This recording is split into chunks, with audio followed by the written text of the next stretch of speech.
Hi అందరికీ. మనకి PHP continuation క్లాస్లో ఈరోజు మనం డిస్కస్ చేసేది ఏ టాపిక్ అంటే control statements in PHP.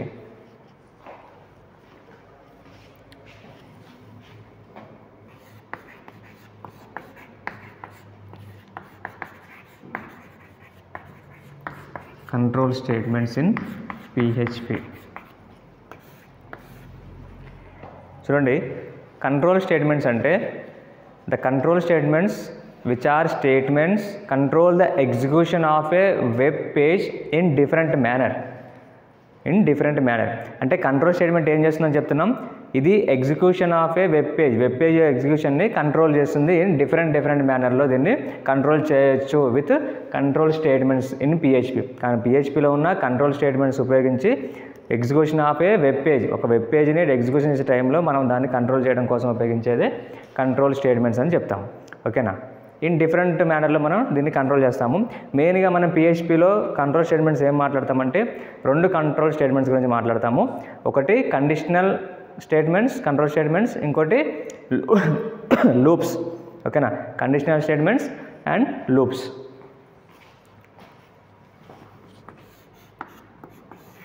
Two types of control statements వాడుతున్నాము ఇక్కడ మనం. ఒకటి కండిషనల్ స్టేట్మెంట్స్,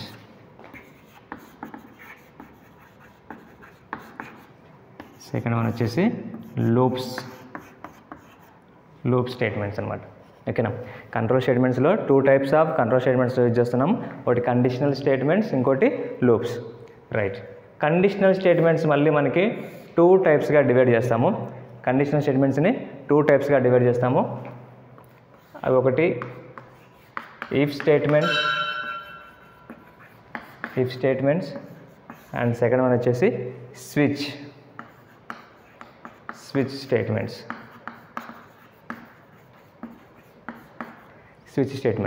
కంట్రోల్ స్టేట్మెంట్స్లో మెయిన్గా టూ టైప్స్ స్టేట్మెంట్స్ ఉంటాయి మనకి. అందులో ఒకటి కండిషనల్ స్టేట్మెంట్స్, ఇంకోటి లూప్ స్టేట్మెంట్స్.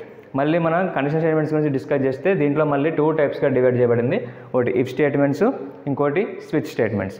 ఇప్పుడు మనం కంట్రోల్ స్టేట్మెంట్లో ఇఫ్ స్టేట్మెంట్స్ చూద్దాం.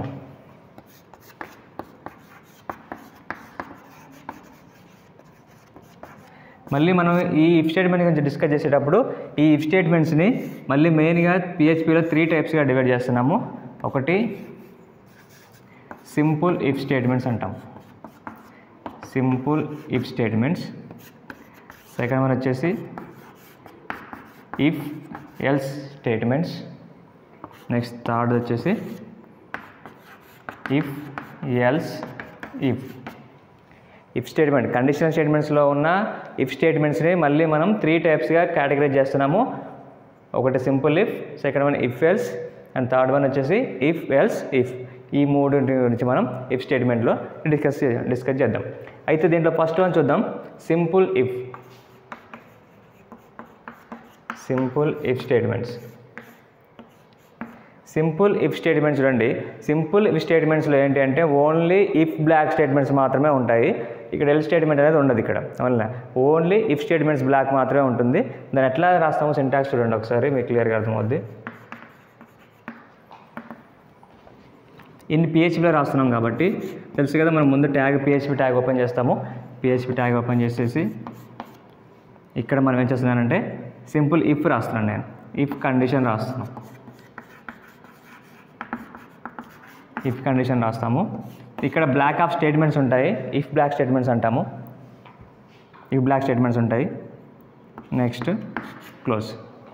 జస్ట్ ఎందుకంటే ఓన్లీ ఇఫ్ బ్లాక్ స్టేట్మెంట్స్ మాత్రమే ఉంటాయి అన్నమాట. ఇక్కడ ఓన్లీ ఇఫ్ బ్లాక్ స్టేట్మెంట్స్ మాత్రమే ఉంటాయి కాబట్టి ఎల్స్ పార్ట్ లేదు కాబట్టి ఈ సింపుల్ ఇఫ్ అనేది ఇట్లా మనం డిక్లేర్ చేస్తాం అన్నమాట.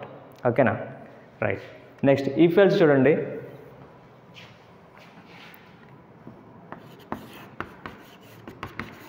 ఇఫ్ ఎల్స్ సింపుల్ ఇఫ్ చూసాము కదా. నెక్స్ట్ ఇఫ్ ఎల్స్ చూడండి. ఇఫ్ ఎల్స్ ఎట్లా రాస్తామంటే సింటాక్స్, ఇక్కడ సింపుల్ ఇఫ్ ఓన్లీ ఇఫ్ మాత్రమే ఉంది కాబట్టి ఇఫ్ బ్లాక్ స్టేట్మెంట్స్ మాత్రమే రాసాము. ఇక్కడైతేనేమో ఎల్స్ పార్ట్ కూడా రాస్తాం మనం. పిహెచ్పి ఇఫ్ కండిషన్ ఇక్కడ బ్లాక్ ఆఫ్ స్టేట్మెంట్స్, ఇఫ్లో ఉన్న బ్లాక్ ఆఫ్ స్టేట్మెంట్స్ రాస్తాము. ఇక్కడ ఇఫ్ బ్లాక్ రాసిన తర్వాత ఇది క్లోజ్ అవుతుంది. ఇక్కడ ఏం చేస్తాం నెక్స్ట్ ఎల్స్ పార్ట్ రాయాలి. సింపుల్ ఇఫ్ ఎల్స్లో ఇఫ్ ఎల్స్ ఉంది కదా, మళ్ళీ ఎల్స్ పార్ట్ రాస్తాం. ఎల్స్ ఇక్కడ మళ్ళీ మనం ఎక్కువ రాస్తాం. ఎక్కువ అంటే ప్రింటర్ స్టేట్మెంట్ కదా, ఈ ప్రింటర్ స్టేట్మెంట్ రాస్తాము. ఆ తర్వాత ఇక్కడ క్లోజ్ చేస్తాము, PHP క్లోజ్. సింపుల్ ఇఫ్లో అయితే ఓన్లీ ఇఫ్ కండిషన్ మాత్రమే రాస్తాము. ఇక్కడ ఇఫ్ సంబంధించిన స్టేట్మెంట్స్ మాత్రమే ఇక్కడ మనం ఈ డిస్ప్లే చేస్తాము. ఇక్కడ ఇఫ్ ఎల్స్లో ఏంటంటే ఇఫ్ స్టేట్మెంట్స్తో పాటు ఎల్స్ పార్ట్ కూడా ఉంటుందన్నమాట. ఎల్స్ పార్ట్ కూడా రాస్తాము, అది ఇట్లా రాస్తాం చూడండి. PHPలో ఇఫ్ కండిషన్ రాసిస్తాము. ఇఫ్ ఇక్కడైతే ఇది ఇక్కడ ఉన్న బ్లాక్ ఆఫ్ స్టేట్మెంట్స్ ఏవైతే ఉన్నాయో ట్రూ అయితే ఇవి మనకి డిస్ప్లేలో ప్రింట్ అవుతాయి. ఒకవేళ ఇక్కడ ఇచ్చిన కండిషన్ అనేది ఫెయిల్ అవుతే ఎల్స్ పార్ట్కి వస్తుంది. ఎల్స్ పార్ట్కి వచ్చి ఎల్స్ పార్ట్లో ఉన్న స్టేట్మెంట్స్ ఏదైతే ఉంటుందో అది ప్రింట్ అవుతుంది అనమాట. ఓకేనా, it is a simple if and if else. Okay, ఈ రెండింటిని ఈ సింపుల్ ఇఫ్ ఇఫ్ ఎల్స్ ఉపయోగించి ఒక శాంపుల్ ప్రోగ్రామ్ రాద్దాము, మీకు క్లియర్ ఐడియా వస్తుంది. ఓకేనా,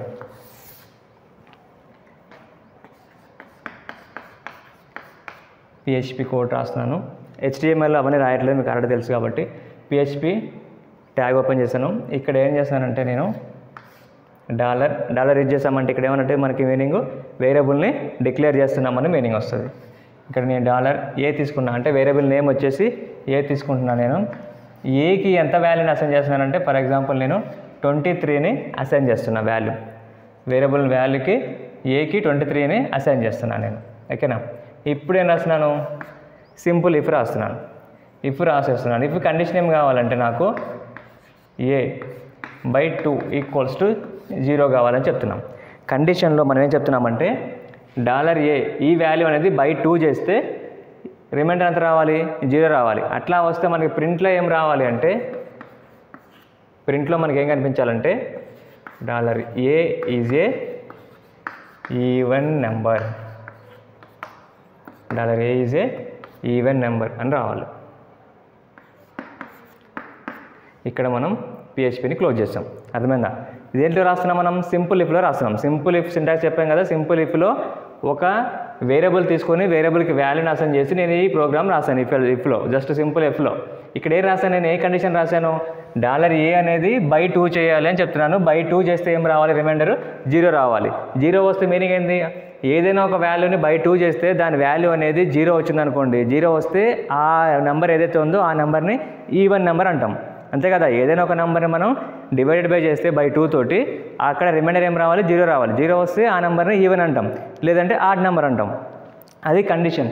ఇక్కడ నేను ఏమని చెప్పాను, $A అనేది వాల్యూ అంతా 23ని by2 చేస్తే 0 రావాలి. అట్లా 0 వస్తే ఏం రావాలని చెప్తున్న output $A is a even number అని అవుట్పుట్ రావాలి మనకి. అట్లా రావాలని చెప్పి మనం ఇక్కడికి ఇచ్చామన్నమాట కండిషన్. ఇప్పుడు ఏమవుతుంది, $A ఈక్వల్స్ అంతా 23 కాబట్టి 23/2 అంటే వాల్యూ ఎంత వస్తుంది, 0 రాదు కదా, 1 వస్తుంది. రిమైండర్ మళ్ళీ 1 వస్తుంది కాబట్టి ఇదేమవుతుంది, ఆడ్ అవుతుంది, ఆడ్ నెంబర్ అవుతుంది, ఈవెన్ నెంబర్ అవ్వదు. కానీ మన సింపుల్ ఇఫ్లో ఎల్స్ పార్ట్ లేదు కదా, ఓన్లీ ఇఫ్ కండిషన్ మాత్రమే ఉంది కాబట్టి బ్లాక్ ఆఫ్ స్టేట్మెంట్స్ మాత్రమే ఎగ్జిక్యూట్ చేస్తుంది. ఇప్పుడు ఏం చేస్తున్నామంటే సింపుల్ ఇఫ్ రాస్తాము, ఇఫ్ ఎల్స్ రాస్తాము. ఇఫ్ ఎల్స్ రాసేటప్పుడు ఎట్లా రాస్తాం చూడండి, =23. ఇప్పుడు కండిషన్ సేమ్ కండిషన్ రాస్తున్నాను నేను, 0 కండిషన్ by2 చేస్తే 0 రావాలని చెప్తున్నాను. ఇప్పుడు ఏమొస్తుంది అవుట్పుట్, ఒకవేళ ఇది ట్రూ అయితే ఏం రావాలి మనకు output, $A is a even number అని మనకి అవుట్పుట్ రావాలి. ఒకవేళ ఒక A/2 అనేది =0 అయితే అంటే $A అనే వాల్యూని 23ని by2 చేస్తే 0 వచ్చింది అంటే అప్పుడు ఈవెన్ నెంబర్ అని అర్థం. అప్పుడు ఇది ప్రింట్ అవుతుంది. ఒకవేళ ఈ కండిషన్ ట్రూ కాకపోతే ఫాల్స్ అయింది అనుకోండి, అప్పుడు ఏం రావాలి, ఎల్స్ పార్ట్ వస్తుంది. ఎల్స్ పార్ట్లో ఏమొస్తుంది, echo $A is a odd number అనే అవుట్పుట్ మనకి వస్తుంది అనమాట. This is the condition. ఇది simple if and it is simple if else. ఈ రెండు అర్థమైనాయి కదా. సింపుల్ ఇఫ్లో ఓన్లీ ఇఫ్ మాత్రమే ఉంటుంది, ఆ ఇఫ్ బ్లాక్లో ఉన్న స్టేట్మెంట్స్ మాత్రమే ప్రింట్ అవుతాయి. ఇఫ్ ఎల్స్లో ఏమవుతుంది, ఇఫ్తో పాటు ఎల్స్ పార్ట్ కూడా వస్తుంది. ఇఫ్ అయితే ఎప్పుడు ఈ కండిషన్ ట్రూ అయిందనుకోండి, ఈ కండిషన్ ట్రూ అయితే ఈ వాల్యూ ఈ ప్రింట్అవుట్ వస్తుంది అనమాట మనకి, A is a even number అని. ఎందుకంటే ఈ కండిషన్ ప్రకారం ఈ వాల్యూ అనే రిమైండర్ అనేది by2తో చేసినప్పుడు 0 వచ్చిందంటే ఇట్ ఇస్ ఆటోమేటిక్గా this is number is a even number అని చెప్తాం. ఎల్స్ ఒకవేళ ట్రూ కాకపోతే అట్లాంటప్పుడు ఏమవుతుంది, A is a odd number అని ప్రింట్ అవుతుంది అనమాట. This is the program. ఇప్పుడు చూడండి, ఫర్ ఎగ్జాంపుల్ 23 అని తీసుకున్నాము, దీన్ని బయట వచ్చేస్తే 1 రిమైండర్ వస్తుంది, కాబట్టి ఇది ఈవెన్ నెంబర్ కాదు. అప్పుడు ట్రూ కాలేదు కదా స్టేట్మెంట్ అనేది, అప్పుడు ఏమవుతుంది ఎల్స్ పార్ట్కి వచ్చింది అనమాట. ఇక్కడ ట్రూ కాలేదు కాబట్టి ఎల్స్ పార్ట్కి వచ్చేస్తుంది. ఎల్స్ పార్ట్కి వచ్చేసి ఎల్స్ పార్ట్లో ఏ స్టేట్మెంట్ ఉంది, బ్లాక్ ఆఫ్ స్టేట్మెంట్ ఈవెన్ కాదు కాబట్టి $A is a odd number అని వస్తుంది. అప్పుడు అవుట్పుట్లో మనకి ఆడ్ నెంబర్ అని వస్తుంది అనమాట. ఆడ్ నెంబర్ అని వస్తుంది. ఇది ఎల్స్ పార్ట్లో ఉన్న ఇఫ్స్ అనమాట. సింపుల్ ఇఫ్ ఎల్స్ సింటాక్స్, దానికి సంబంధించిన sample program. This is the simple if and if else. Next ఇప్పుడు చూడండి, సింపుల్ ఇఫ్కి సింపుల్ ఇఫ్ ఎల్స్కి ఒక చిన్న పిక్చరల్ డయాగ్రామ్ రాద్దాం మనం. దీన్ని ఫ్లో చార్ట్ అని చెప్తాము జనరల్గా. కండిషను, ఇఫ్ స్టేట్మెంట్ కండిషన్ రాశాను. ఫర్ ఎగ్జాంపుల్ కండిషన్ అదే అనుకోండి, అక్కడ రాసిన కండిషన్ $A/2 = 0 అనే కండిషన్ రాశాను. ఈ కండిషన్ కనుక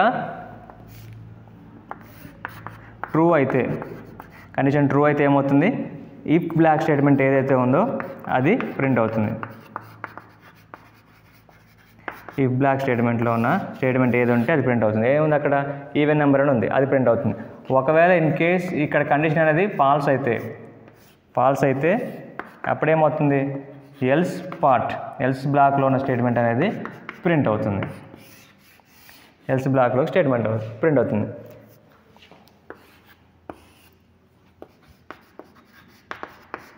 లేదంటే నెక్స్ట్ స్టేట్మెంట్కి వెళ్ళిపోతుంది అనమాట. ఈ విధంగా మనం ఫ్లో చార్ట్ని ఇఫ్ ఎల్స్కి, సింపుల్ ఇఫ్ ఎల్స్కి డ్రా చేసుకోవచ్చు. ఓకేనా, right. This is about today. Thank you.